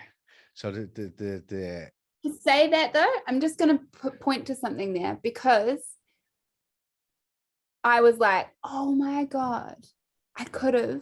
And what that experience gave me at that point in time was exactly when I needed it, because it showed me exactly what I needed to see about reality at that point in time. And I know there's no mistakes. Like, I needed that whole 12 months to get to a point, because I did not choose it out of fear. Mm-hmm. The reason why I said no to it for a long time, like, yeah, there were reasons and excuses, and it looks like that was coming from fear, right? Like I was scared of that. Mm-hmm. But I was actually, if I had chosen it before that point, I knew, and this is one of the reasons why I didn't choose it, is I was choosing it because of fear of missing out. Like there was something there that I needed to know. And I did not want to make this big decision based on everyone else is having this experience. I need to experience it too. And so that was me and my truth. And when I came out and I was just like, at him, I was like, you fucking cunt. I was projecting at him like this, like, fuck you. I was like, fuck you. And then I was like, and then what happened was, as I was projecting it all at him, my fingers went like this, and it was like, fuck you. And so whilst I say it was the exact time, because it showed me exactly what I needed to see, like how this can be our best gift and our worst enemy all at once. And it's great. Like, I was just like, oh my God, like it's creative. And I'm so glad that I got to have, like, if I hadn't have had that 12 months of saying no, I wouldn't have seen what I needed to see in that moment and just been like, you fucking cunt. Well, that was similar for me. I had 8 years that I knew that I was going to have ayahuasca. Initially, I thought it was going to be Peru, but I intended on it being Peru. And then I decided that I was going to do it no matter what. And I would allow the medicine to find me when it was right. Because I started in your network, a similar network, I started to, learn of many people that have it and do it and all of those things. And I wanted to wait until the person was right. So I waited 8 years for to cross that road. And again, similar to you, I'm delighted I waited because I got to experience it with one of the best. So Yeah. And this is the thing, right? Discernment, setting.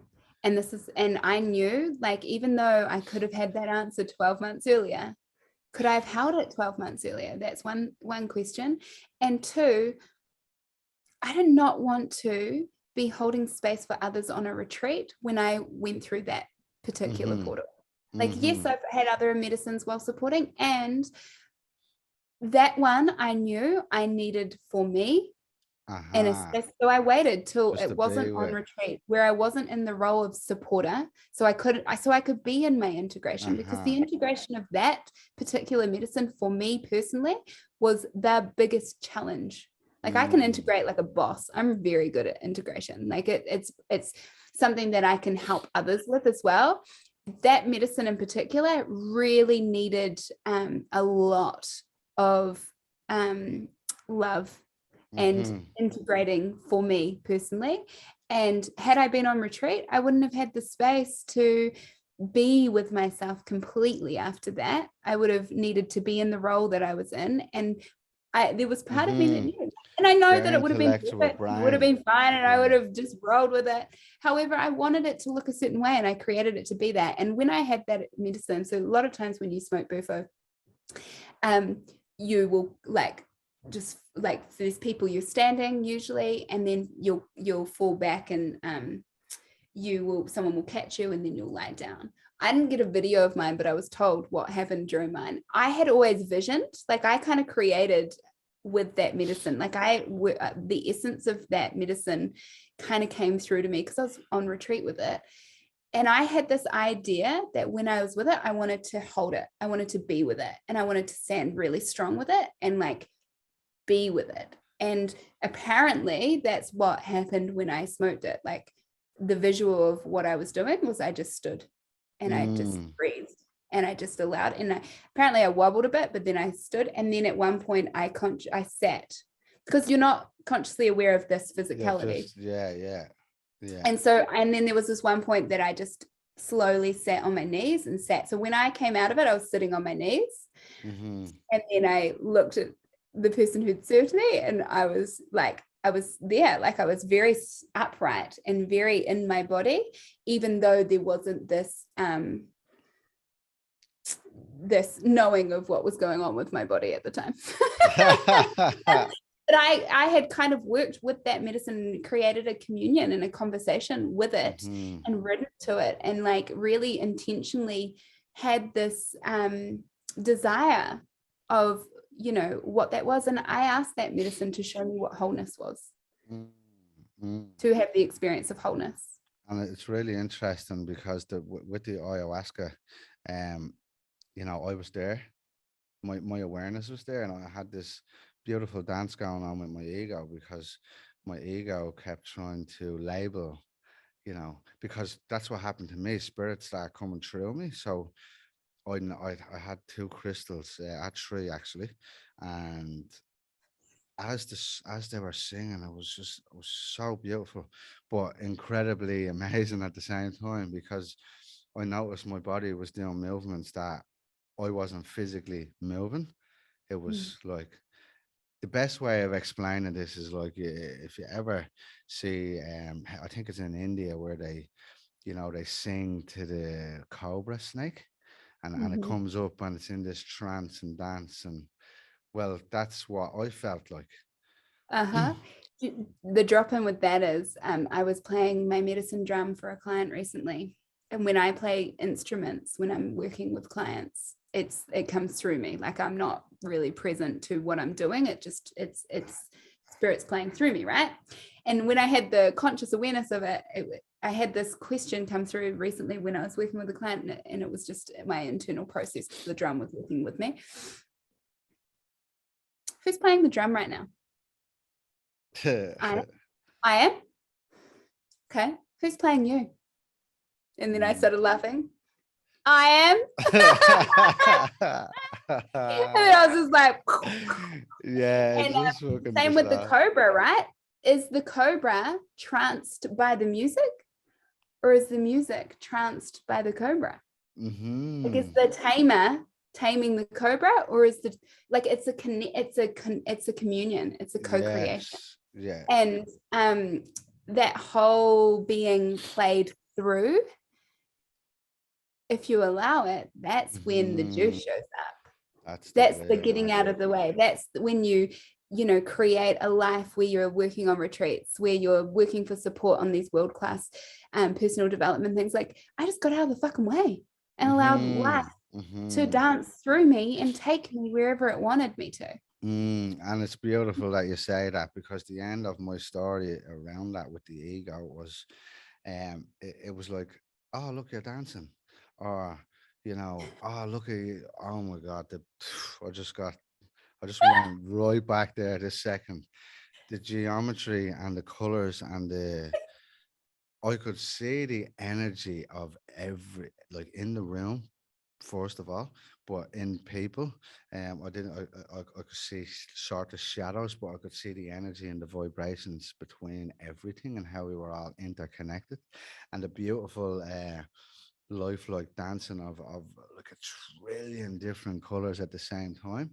But it wasn't a black space; it was a clear space, but with all of this geometry dancing at the same time. And the same again, every time my mind tried to come in and say, oh, look what you're seeing, it's like, trust and surrender was my two words that played out with me the whole time. And I had one of the most profound healings there as well. Was at the end of the second ceremony, this big masculine man who was one of the facilitators gave me a hug, but I'd only asked him for a glass of water, and it's like that, you know, what's supposed to show up shows up, and he leaned in and gave me a hug, and I was giving him this masculine hug back, and I was at the tail end of my journey, where I could still feel it, but I wasn't, you know, I was just in this gratitude of love, and as I gave him this masculine hug, I came to realize that I had never, you know, it was like just it dropped in. My mind actually done me the opposite favor, where it told me to surrender. It's like, ah, and as I surrendered, it's like I softened into this little soft marshmallow. in the realization that I've never experienced a hug of a man in my whole fucking childhood. Um, that caring, masculine, hug from a man. And as I realized that, I broke down and I was crying, but fully accepting this love and this embrace into my life. And again, that comes all the way back to the trust and surrender. If we get out of the way, if we can just learn how to be with the mind, and trust and surrender, these synchronistic healings, and the beauty of source, the universe, God, whatever you want to call it, just works its magic.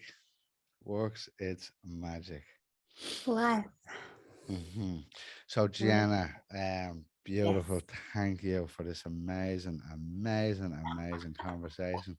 I could do Thank this you. for like many more hours, but for the sake of the listener's life, we'll to be Mhm. continued. Um, Mhm. we will speak again. And can you tell me what you do, what you've got going on, what offers you have on the table, and where people can find you? Yeah, so am what I would describe as an embodiment coach. I help women to reconnect in with their body's wisdom and intuition so that they can unravel maybe the limited constructed ideas of what they are and remember who they truly are. So they can create from that place into what they dream of, into infinite possibilities. I really love bending people's minds. I don't know if you guys experienced this today, but that's part of my genius is allowing people to see it one way, but also knowing that there's like 10,000 other ways it could be looked at. And so I work mainly with women in business, around their sexuality, around money, around their relationship to everything. And that starts with our relationship to our body's intuition and wisdom.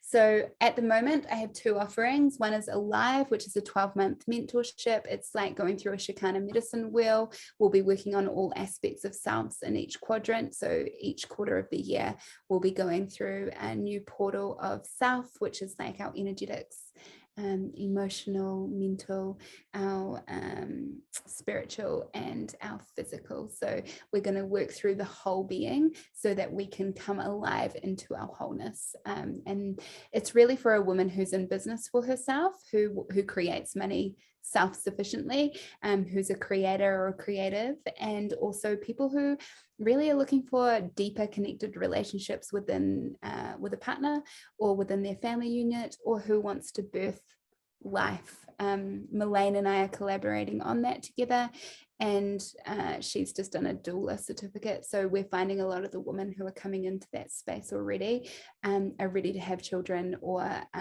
want to be really held and supported through all the things they hold and support. Support is everything. So that's one offering that starts on the 2nd of February.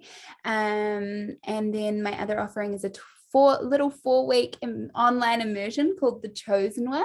And it's not so little, it's just a short immersion. It's big in nature, but short in this construct of time. Yeah. But we go through 4 modules. There's 4 calls where we do embodiment work. So everything I do is always breath work and embodiment, so that the understandings can actually ground and integrate into the body. So there's 4 calls in that, 4 modules, and there's a daily reminder to show up in action and radically choose yourself, so that you remember that you're always chosen in this life. So it's a portal into radically choosing and devoting to yourself, so that you can see how when you choose that here, everything is choosing that out there. And that begins on the 24th of January. There's an early bird at the moment for the next couple of weeks where you get $111 off that. So I can give you all the information for that and you can share that. Or you can go to my website, jennamariehitchcock.com, and all the info's on there. Beautiful, beautiful, beautiful. Jenna, yeah, one of the mystics of our time. Can you What does the waves of change mean to you? The waves of change are guaranteed. They're inevitable. So just ride them, flow with it, allow it, receive the wave of change and be it. You can't resist. I mean, you can, but you're going to get pummeled by the wave. And so you may as well ride it. Get a really good surfboard and have a fucking good ride and enjoy it while the wave lasts. Jenna, I love you so much. Thank you very much for your time.